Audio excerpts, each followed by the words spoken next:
जनसेवा में प्राणों की बाजी लगा दूंगा, मेरा जीवन जनसेवा में समर्पित, कुंवर शंकर प्रताप सिंह बुंदेला मुन्ना राजा। छतरपुर जिले में प्रभावशाली व्यक्तित्व कुंवर शंकर प्रताप सिंह बुंदेला मुन्ना राजा ने क्षेत्र की राजनीति से राष्ट्रीय राजनीति में बुंदेलखंड का मान बढ़ाकर जनसेवा करते रहे हैं। शनिवार को मुन्ना राजा का जन्मदिन खजुराहो के बलवंत सिंह कॉलेज में बड़ी धूमधाम से मनाया गया, जिसमें क्षेत्र के कई दिग्गज नेता शामिल हुए, जिसमें डॉक्टर घासीराम पटेल, प्रकाश पांडे, बबलू कुशवाहा, विनोद पटेल, रानी रैकवार सहित तमाम बीजेपी, कांग्रेस, सपा, बसपा और अन्य दलों के नेता एवं पत्रकार भरत यादव, मोहम्मद इमरान, समाजसेवी पत्रकार अरबाज खान, समीर अवस्थी, मुराद अली सहित अन्य सैकड़ों लोग रहे मौजूद। माना जा रहा है कि इस बार मुन्ना राजा के सुपुत्र सिद्धार्थ सिंह बुंदेला इस बार राजनगर विधानसभा से कांग्रेस पार्टी से टिकट की दावेदारी कर रहे हैं, परंतु बीते दिन खजुराहो आए समाजवादी पार्टी के राष्ट्रीय अध्यक्ष अखिलेश यादव के साथ मुन्ना राजा की फोटो वायरल हुई, जिसमें लोगों ने अपने अपने अंदेशा लगाना शुरू कर दिए हैं। क्या जन्मदिन के माध्यम से दिखाया शक्ति पराक्रम? आप चुनाव की तैयारी कर रहे हैं या फिर आपके पुत्र सिद्धार्थ का नाम उसमें से लगातार 3 बार से नाती राजा चुनाव जीत रहे हैं, उनकी काटकर पार्टी आपको कैसे दी? देखिए क्या है कि पार्टी हाईकमान ने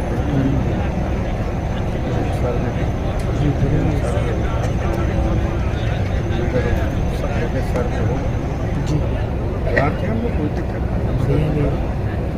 रही बात 3 साल की 3 बार की 4 बार उस समय परिस्थितियाँ को जिताती थी।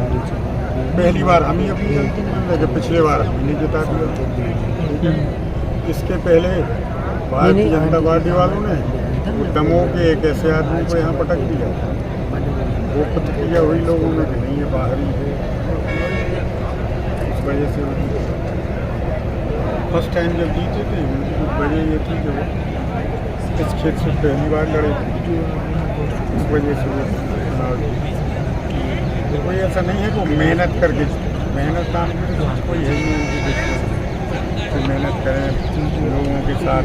मानिए जिनके साथ यहाँ पे इन 3-4 वर्ष में जो अत्याचार हुए हैं हमारे कार्यकर्ताओं के साथ, उनको बचाने के लिए खाली 3 बार की विधायक 4 बार की विधायक बस ये इतने तेजी से काम नहीं करता। कार्यकर्ता ऐसे साथ नहीं रहेगा, डंडे भी खाता रहे हो हैं, आप उसकी मदद भी नहीं करो। और फिर हमारी डिमांड हुई कि हमें फिर चुनाव लड़ना, फिर हमें टिकट चाहिए। तो ये बात कोई अच्छी नहीं है और ये मेरे ख्याल से हाईकमान भी सोचेगा इसके। अभी पिछले दिनों एक तस्वीर आपकी वायरल हुई अखिलेश यादव के साथ, बड़ी चर्चाएं हुई।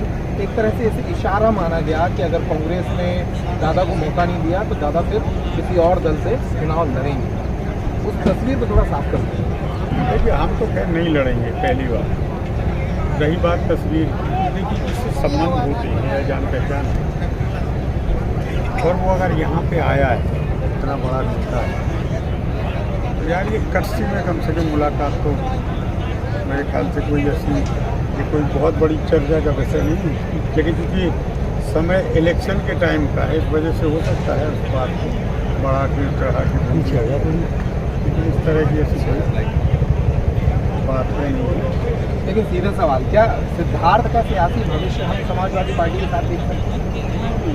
क्या है कहते कि नहीं, तो हम लोग को उसमें से यही कि भाई समय हो गया, तुम गुजर हो गए, नए लोगों को मौका देना चाहिए। एनर्जी इतनी रहती है, इतनी मेहनत कर सकते हैं, लड़ सकते हैं, सब कुछ है। तो चुनाव तो उन्हीं को लड़ना है, हमारी तरफ से तो बहुत बड़ी बात नहीं है। लेकिन हम लोग को ये है कि मार्गदर्शक हमसे सलाह मांगेंगे, सलाह देंगे। आपके मार्गदर्शन में आपके समूह है समर्थकों का, वो समूह 2 तरह से लड़ाई लड़ रहा है। एक तो आपकी ही पार्टी के भीतर नाती राजा के समर्थकों से लड़ाई चल रही है, दूसरा भारतीय जनता पार्टी के घोषित विधायक कहे जाने वाले अर्जुन पटेल से लड़ाई चल रही है। एक तस्वीर पिछले दिनों देखने को भी मिली, जब कांग्रेस की जनाक्रोश यात्रा आई तो आपके समर्थकों में और नाती राजा के समर्थकों में लाठियाँ चल रही। ये क्या मामला है? क्या है उसको वो गलत ढंग से इंटरप्रेट किया है, ऐसा नहीं है। एक्चुअल क्या हुआ कि वहाँ पे एक तो कोई सीनियर लीडर नहीं था, हम तो खैर थे भी नहीं, सिद्धार्थ वगैरह ये लोग भी कोई नहीं थे। उनमें से किसी ने ये कहा, एक पर्चा भेजा मंच पे कि हमें 2 मिनट का समय दिया जाए बोलने के लिए, ठीक है।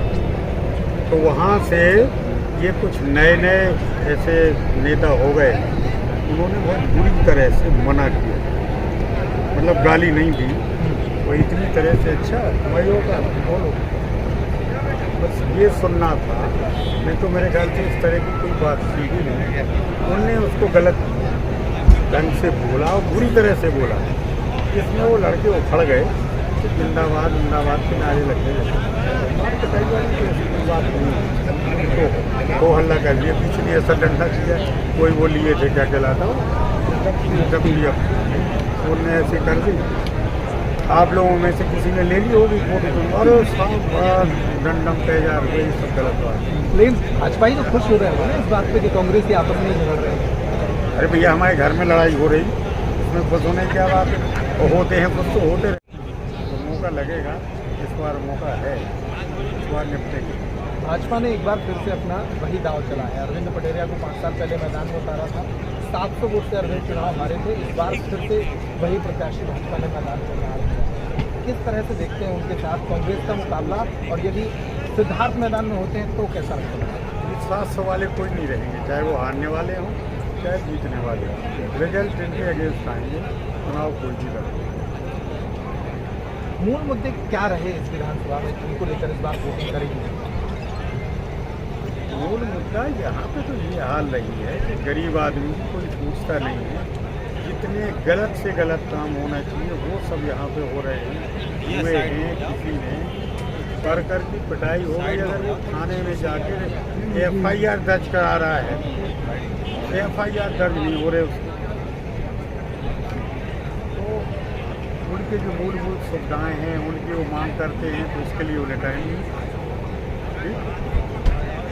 मार पिटाई हमारी हो गई तो FIR नहीं लिखी, मार पिटाई इनकी हो गई तो 2 डंडे गले हैं और 307 लगवा दिया जाएगा। मतलब इस तरह से जनता बहुत त्रस्त है, और उसमें किसी ने साथ नहीं लिया। किसी में से आपको मतलब है नाती राजा?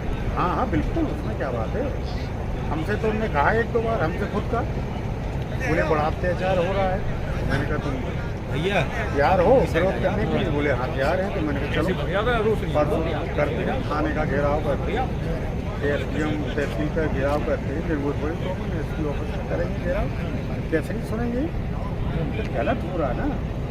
अब उनसे कोई इसके लिए भीख मांग नहीं जा रही है, अब हमारा ये काम करते हैं, ये काम करते हैं, अनाचार अत्याचार हो रहा है, उसका विरोध तो नहीं करेंगे, लेकिन उन्हें टाइम ही टाइम नहीं है नाती राजा के पास। कांग्रेस का समर्थक या कांग्रेस की मानसिकता का जो वोटर है वो लगातार फिर 15 वर्षों से क्यों वोट करते? फिर वही बात हमने आपको समझा दी है कि समय परिस्थितियाँ जो हैं, समय परिस्थितियों की वजह से जीते हैं वो, लोकप्रियता से नहीं जीते, समझा आपके लिए इतनी बड़ी लोकप्रियता नहीं थी कि लोकप्रियता से जीते, जैसी समय परिस्थितियाँ हैं। मैंने बताया कि पारी को टिकट दे दिया, फिर कुछ कर दिया, पिछली बार पीछे के गिराते रहे, ऊपर वालों ने कमलनाथ जी हुए या दिग्विजय सिंह हुए, खिलवाओ, ठीक है ना, खिलवाए हम लोग, मतलब इसमें लोकप्रियता कहाँ से आ गई? ये लोकप्रियता है अगर तो। लेकिन ये परिस्थितियाँ आपने वरिष्ठ नेताओं को इस बार तो बताई हैं, सब पता है, इस बार सर्वे उनका खराब है, फिर भी पार्टी के बड़े नेता वो मानने वाले नहीं, इसलिए नहीं मानेंगे। अभी हमारे साथ जो दुर्गति हुई है उनकी, क्या मार पिटाई, गलत केस लगना, सब कुछ समझिए, उसके बाद कोई सुनने वाला नहीं। अब कहीं फिर वही परिस्थिति आ गई तो इस बार ऐसा गलत नहीं होने देंगे। सिद्धार्थ किस पार्टी में चुनाव लड़ेंगे, ये सवाल सिद्धार्थ से ही पूछना पड़ेगा या आप भी कुछ सलाह देंगे? नहीं भाई, अभी कोई चुनाव लड़ने वाली बात नहीं है, चुनाव तो टिकट हमने मांगा है, हमारा वहाँ उसमें हक भी है, सर्वे में सब कुछ है, तो पहली कोशिश तो यही है। क्या ये कांग्रेस से ही बात करेंगे? अब अगर मान लीजिए कांग्रेस नहीं देती और ये नहीं मानते हैं, वो लड़का भी नहीं मानता है, वो भी नया लड़का है, यंग है, वो अगर रिवोल्ट कर देता तो क्या करेंगे आप बताइए? तो नए लड़कों के सामने हम लोग तो बुजुर्ग लोग असहाय हैं, क्यों पंडित जी? अच्छा, भाजपा ही कहते हैं कि ये वी.डी. शर्मा जी प्रदेश अध्यक्ष हैं, बड़े नेता हैं मध्य प्रदेश के, उनका संसदीय क्षेत्र है, राजनगर विधानसभा उन्हीं के संसदीय क्षेत्र में आती है, तो यहाँ तो प्रदेश अध्यक्ष जी के क्षेत्र में होने के कारण चमन बरस रहा है। खजुराहो को आइकॉनिक सिटी बना दिया और भी 2-4 परियोजनाएं गिनवाते हैं। जनता में ये बातें या लाडली लक्ष्मी जैसी योजनाएं जो लगातार नगर परिषद पैसा दे रही हैं, इनका कितना फर्क देखते हैं आप? लाडली लक्ष्मी तो सब समझ रहे हैं कि वोटों के लिए इनने पैसे बांट दिए नगद। ये आम आदमी समझने में लगा है, सबको मालूम भी है कि लाडली लक्ष्मी ये अभी तक कहाँ रहे? 18 साल हो गए मामा जी, अभी तक तुम्हें लाडली लक्ष्मी का ध्यान नहीं आया? अभी तक तुम्हें सस्ते गैस कनेक्शन की बात नहीं आई जो आज बोल रहे हैं? ये सब बातें फालतू की हैं। पब्लिक सब जानती है, क्या पब्लिक मूर्ख नहीं है? पब्लिक सब जानती है कि हमें क्या करना है। चलिए, बहुत शुक्रिया दादा आपका। वीडियो को लाइक कर दो और चैनल को सब्सक्राइब कर दो। अरे भैया, आप ऐसे इतना प्यार से बोलोगे तो ये लाइक भी नहीं करेंगे और सब्सक्राइब भी नहीं करेंगे। नहीं छोटू, ऐसी कोई बात नहीं है, ये लोग बहुत ही अच्छे, मुझे पता है। वीडियो को लाइक भी करेंगे और चैनल को सब्सक्राइब